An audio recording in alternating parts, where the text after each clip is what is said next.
Here are 5 things I hate about my 2022 Pandem BRZ. Starting off with number 1 is this turning radius. This turning radius is absolute dookie. Ever since I put this wide body on, I can only turn my wheel about 180 degrees. It's about a halfway turn. If I do it anymore, this happens.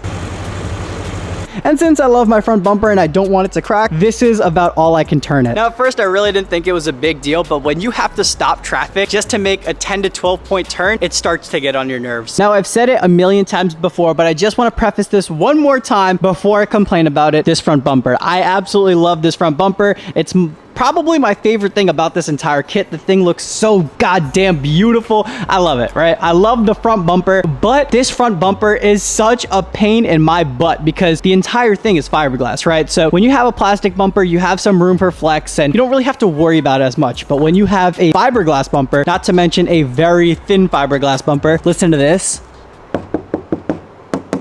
That, my boys, is a very, very thin fiberglass bumper. So this thing is prone to breaking and cracking when you drive this thing. Whenever I take this thing out on the road, it's a freaking gamble because I can run over something and destroy this entire bumper. So hopefully this bumper remains intact and doesn't absolutely just get destroyed. Now, I haven't destroyed this bumper yet, but I have given it some wear. Because it's super thin fiberglass, it's extremely prone to just cracking. I drive this car a lot and there has been a couple of times where, you know, I may have bottomed out on the road and it has some stress cracks on the bumper. There's a crack right over here. I know it's a little hard to see, but if the camera focuses, boom, right there. There is a stress crack from me bottoming out or something. Honestly, I really don't even know what happened. All I know is I was driving, I parked up, and then I noticed my bumper was cracked right over here. But it does kind of suck because I know it's there. That's not the only part of the bumper where there's a crack. I drive this thing a lot, so whenever I drive this thing, if I scrape going into a driveway or anything like that, it automatically just cracks the bumper. You have to be so careful with this bumper because it is so weak. It's thin fiberglass. That's just one of my big things I hate about this car. Front bumper is just so damn brittle that it breaks super easy. I love the way it looks, but this thing just breaks so easy. When I'm driving this car, I have to be extremely cautious about the road in front of me,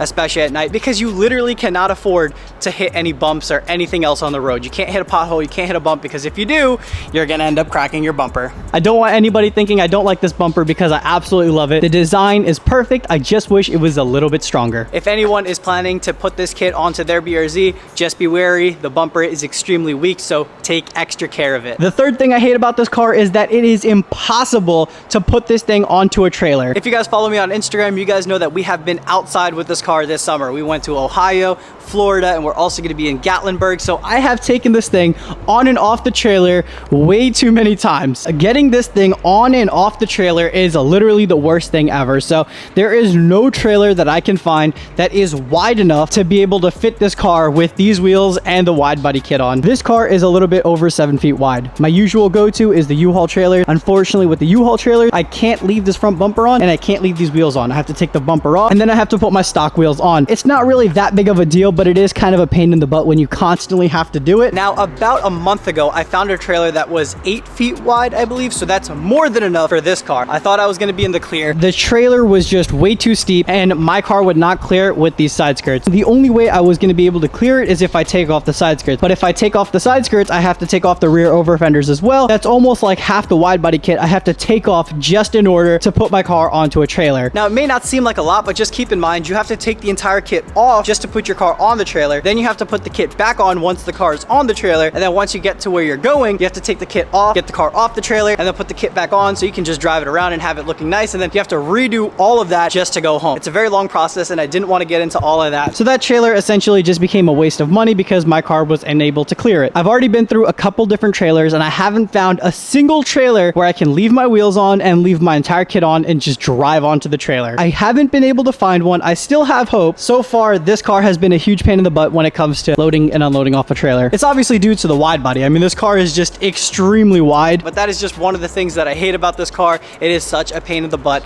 to take this car anywhere on a trailer. It just sucks to do. It's a whole big process and I'm just complaining about it. By the time you take everything everything off and put it back on, you're just drenched in sweat because it's so damn hot. And it's just a little thing that I'm complaining about, but it is one of the 5 things that I hate about this car. Now, moving on to number 4. The 4th thing I hate about this car is another very small issue. You're only gonna run into this once in a while, but it's jacking up this car. The reason why I'm mentioning it right after mentioning the whole trailer thing is because every single time I've had to load this thing onto a trailer, I've had to jack it up to put the stock wheels back on. And jacking it up is such a pain in the butt. You can't just jack it up from the pinch weld because you have this massive side skirt. The side skirt sits super low. There is no way you can just slide the jack under and jack it up from the pinch weld because this side skirt sits super low. If you try jacking the jack up, you're gonna end up crushing your side skirts. The side skirts are fiberglass, so they have no play in them whatsoever. Just like the front bumper, you have to be extremely cautious with these side skirts. Since you can't jack it up from the pinch weld, the only places that I found you can jack it up from is the front subframe, the front tow hooks, or the rear differential. And if you want your car sitting nice and low like this, there is no way, even if you're on air suspension, you can't air up high enough so that a jack can fit right underneath the front bumper. What you need to do is drive up on a piece of wood. Once you're on the piece of wood, air out your rear, air up your front, and then you can just have enough clearance to be able to slide a jack underneath and jack it up from the front. Jacking it up from the back is just a little bit easier. It also depends on what exhaust you have. I have the Greddy Evo GT, and this exhaust, as you guys can see,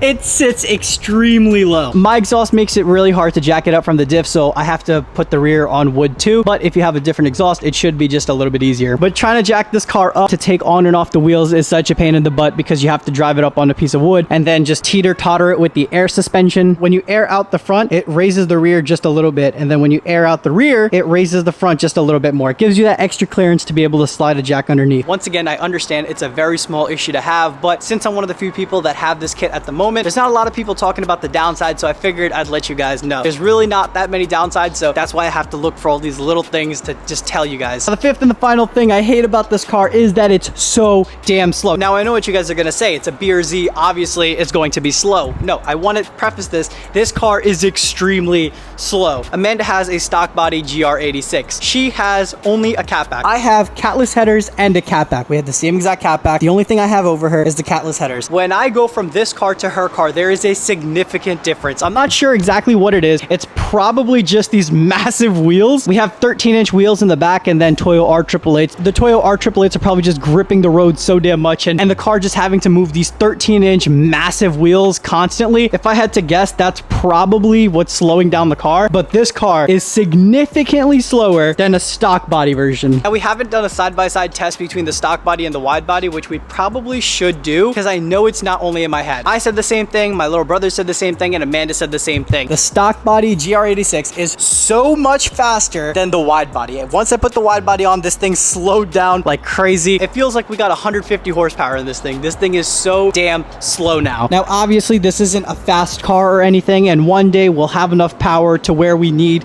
these 13-inch wheels and wide-ass tires. Unfortunately, at the moment, this ECU is still locked, so this car is still butt slow, and it's still gonna be slow for a little while. Obviously, once we throw a turbo in this thing or motor swap it or whatever we're gonna do, it's gonna be a lot faster and it's gonna move. But since at the moment this car is untunable, this car is insanely slow. Once you put the wide body kit on, you obviously need big wheels to go with it. Once you throw the big wheels on, this car just slows down like crazy. Besides the turning radius, trying to think of 5 things I hate about this wide body kit was actually pretty hard. That's why all my complaints about this were all just small little things that everyone's gonna have to deal with. It's just that I know at the moment this kit is pretty rare, but I know it's gonna become one of the most popular kits for this car. Just like the Gen 1 BRZ, everybody eventually got Rocket Buddy kits, and you saw it at every single show and every single meet. I know the exact same thing is gonna happen with this car. I get a ton of DMs asking what I don't like about this kit, and honestly, there are really not that many things I don't like about it. I get asked all the time what I do and don't like about the kit. I figured why not make a quick little video talking about a few things that I don't like about it, so that way if you guys are planning to throw this kit onto your BRZs or 86s, you guys know what you're in for. This video is in no way, shape, or form trying to deter anyone from wide bodying or trying to talk trash about this kit. I absolutely love this kit. If I had to do this car all over again, I would do it the same exact way. I love this kit, and if you guys are thinking about getting this kit, definitely go ahead, pull the trigger, cop the kit. It is amazing. I love this car, and I'm building it to everything I always ever wanted. We have a ton of things still in store for this thing, which we're probably gonna do throughout the winter. So if you guys want to see that, hit that subscribe button, leave a like, and comment down below, and I will catch you guys in the next one.